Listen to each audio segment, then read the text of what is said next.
हाय नमस्कार good morning सगळ्यांना एव्हरीबडे how do you do I am fine एव्हरीबडे. तर बरेच जण म्हणतात राधा तुला इंग्लिश बोलायला येत नाही ना काय नाही, तुला इंग्लिश येत असल्यामुळे करू नको. अहो तुम्हाला कॉमेडीचं महत्त्व तर कळतं का? आणि ते तुम्हाला बोर झालंय, पण ते एक माझा डॉयलॉग झालाय. लोक मला राधा भालेराव कमी पण ब्रँड इज ब्रँड एव्हरीबडी म्हणून जास्त ओळखतात. अरे स्वतःची पण ओळख बनवायला पण टॅलेंट लागतं, बरोबर आहे का नाही? तर जाऊ द्या, नावं ठेवणार ठेवतच राहतील. काय काय जण तर प्रेमानं पण सांगतात की राधा ताई एव्हरीबडी म्हणू नको. तर काय काय जण मला म्हणतात मस्त वाटतं तुझं ते डायलॉग. आणि इथं आल्याच्या नंतर घडीभर मी बाहेर बसली होती गेटवर सर्जेराव सारखं.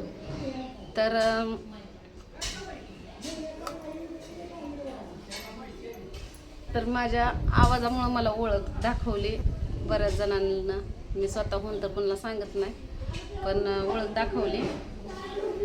आणि ओळख दाखवणं आणि ओळख होणं आणि लोकांना आपल्याला ओळखणं, त्याच्यामध्ये जमीन आसमानचा फरक आहे. मी इथं अनोळख्या ठिकाणी आले, पण अनोळख्या ठिकाणी येऊन पण मला एव्हरीबडी म्हणून बऱ्याच जणांना ओळखलं. आणि नवीन असल्यासारखं सुद्धा मला वाटत नाही. बऱ्याच जणांना माझी मदत केली, रूम बघायला मदत केली, नंतर त्याला ब्लाऊज कुठं शिवायला टाकतात ते माहिती पडलं. म्हणजे बरेच जण माझ्या मदतीला धावून आले.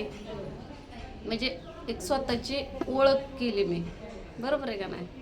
तर चला व्हिडिओला सुरुवात करू. 1-1.5 मिनटं तर आपला तसंच गेलेला आहे. तरी आम्हाला स्टेशनरी इथं कुठं आहे ती माहीत नव्हतं.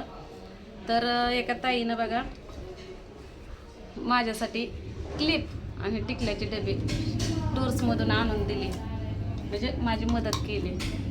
भले पैसे मीच दिलं होतं, पण आणून द्यायला सुद्धा तुम्हाला अनोळख्या माणसाला तुम्ही काय सांगचाल का काम?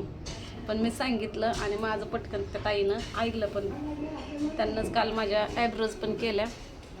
आता कशा केल्या काय मला काय, ह्या बघा डोळं झाकलं लगेच उघडलं ना तर मला दिसत नाही. मग मी त्यांच्यावर भरोसा ठेवला, म्हणलं तुमच्या मनानं करा म्हणलं, मला काय दिसत नाही. मग त्यांनी केल्या. मग राहिलेल्या पैसा त्यांना म्हणलं मला किटल्याचे डबे आणि हे किटकिट आणून द्या. मग त्यांना आपल्या घरामध्ये किरकिर असते म्हणून हे अजून किटकिट मागवली. तर लोक लयच खालच्या थराला जाऊन बोलतात, ही नवऱ्याला खोनसाडगत करते आणि दिरासंग तर लय चांगलं राहते. काय काय जणांना तर इतक्या खालच्या थराच्या कमेंट्स केल्या का नाही, बापरे, त्यांच्या घरामध्ये का नाही त्यांना बाप भाव नाहीच वाटतं, आहे का नाही? असे कमेंट्स करतात. जरा लाज धरा जरा. काय लोक बोलत्याल, कशी बोलतात काय सांगता येत नाही.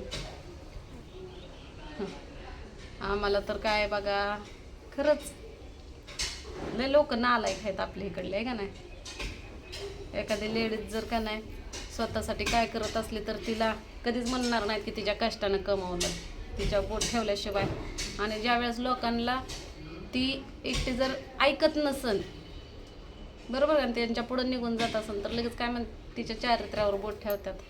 पण आपण कसं आहे, आपल्या जीवालाच माहिती असतं. त्यामुळं काय नाही, लोकांना काय म्हणलं, एखाद्यानं जर म्हणलं तू आमकं तमकं खाल्लं तर आपण खाल्लेलं असतं का? नसतं.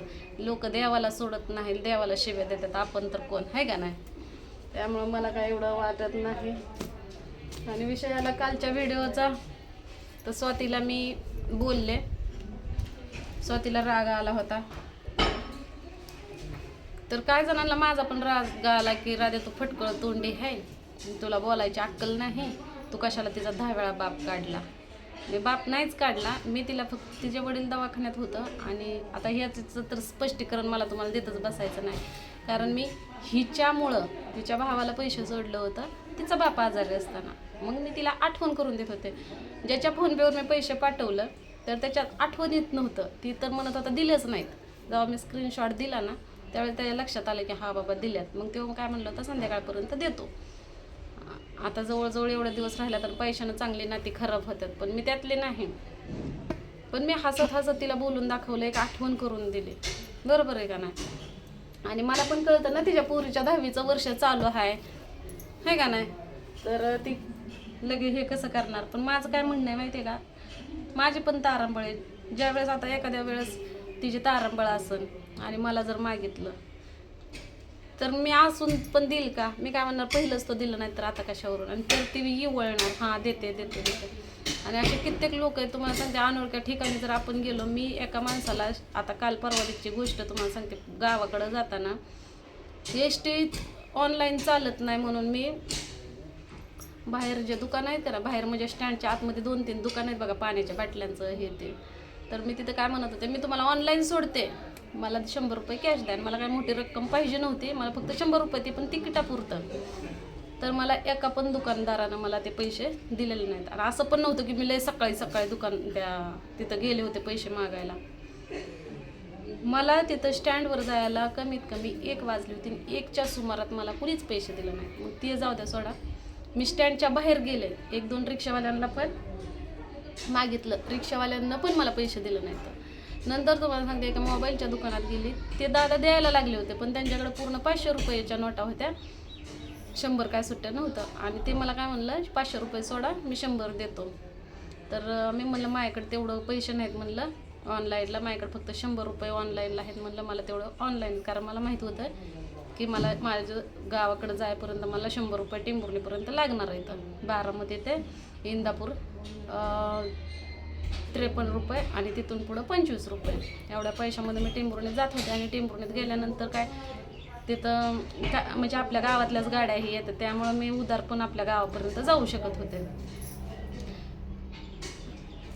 तर आपण देणार असं सुट्ट मागाय गेलं तर कुणी सुट्ट देत नाही, देतं का तुम्ही सांगा. आणि पैशानं का नाही पोटची नाती पण लांब होतात. पैशासाठी स्वतःचा सुद्धा आईबापाला गावाकडं ठेवतो, खर्च कमी होईल. आणि पाठवायचं म्हणलं तर थोडं कानकोन करतो. आणि आईबापाला पैसे पाठवलं तरी नवरा बायकोच्यात भांडण होतात. अशा भरपूर ठिकाणी भांडण आहे का नाही. आणि पैशानं माणूस वाईट होतो.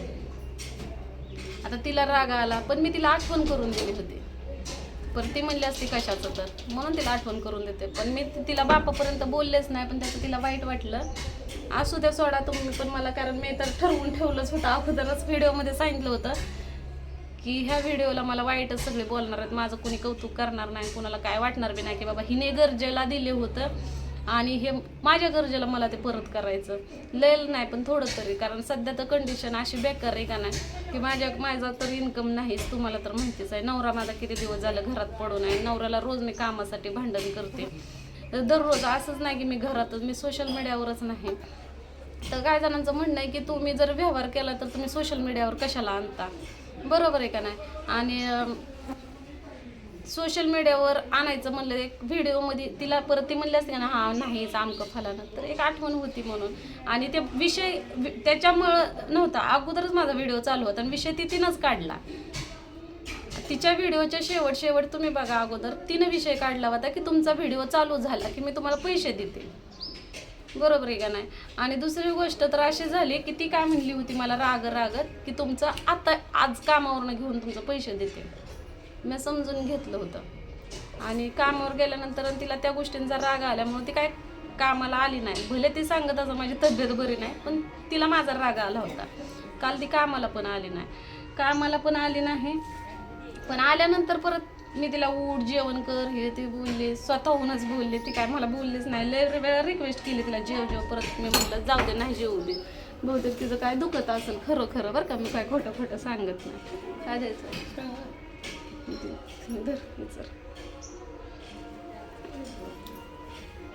तर इसरून गेली बघा, काय सांगायला. हा ते खरंच काय अगं, एवढं भाकर जर टाकली नाही तिच्या हातावर तर अशी टंग फुकते बघा, एवढे तापले दिरासारखं नाही स्वतः ग, जरा समजून घ्यायचं ग. मी म्हणते कुणी जरी बोललं ना लगेच राग नाही येऊन द्यायचा, राग आणि भीक माग होतं का नाही. त्यामुळे राग नाही येऊन द्यायचा, भले झालं काय बी झालं तरी पण थोड्या वेळासाठी ठेवायचं, थोड्या वेळाने. आणि माझं एक असं आहे बघा, आपल्यावर कुणी रुसलं का नाही, जोपर्यंत समोर कधी हाका मारले नाहीत का स्वातीला ना आपण, मग 12 वाजले होते, मग हाका मारल्या तर नाहीच म्हणली. आणि मग परत उठली, मग मी म्हणलं ह्यांना जेवा म्हणलं, ती नसती उठत, म्हणलं नाही उठू द्या म्हणलं, जेवली असं. मग आम्ही जेवायला बसलो 2 जण, मी छोकलीचा बाप. आणि मग ही पण उठली, मग जेव म्हणलं की मग घेतली जेवायला, रडायला लागली. कशामुळं तर काय तर तिचं दुखत असेल, मला तर काय तिनं सांगितलं नाही ना, अजून पण सांगितलं नाही. आता तुमच्यासमोर म्हणली मला ताप आलाय, ते पण मी आपलं मजानं म्हणलं की तिच्या हातावर भाकर टाकली तर शिकन चांगले एकदम फुगन, नाहीतर त्याला बी आडवं लावा म्हणजे मिटलं, आहे का नाही. तर ते आज पण कामाला यायला नग म्हणत होते, पण तिला गोड बोलून चल बाई म्हणलं, आपण लोकांच्या गावात जगाय आलोय म्हणलं, आपल्या उरावर रूम भाडं हे ते नाही म्हणलं, आहे का नाही. येताना तर दुनियाचा खर्च झालेला आहे म्हणलं ना, अजून ती खर्च परत ही परत आता बघता बघता रूमचा महिना भरत येईल का नाही.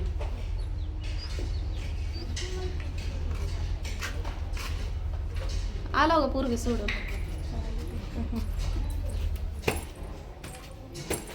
तर चला मग, आपलं काय बॅलन्स तर संपलेलंच आहे, बघायचं आता. बॅलन्स संपलेला आहे आणि मी बॅलन्स पण टाकणार नाही.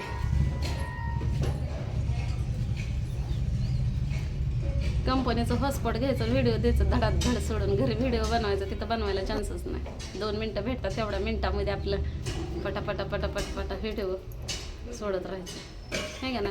तर चला भेटू पुढल्या व्हिडिओमध्ये. आता घालते बिने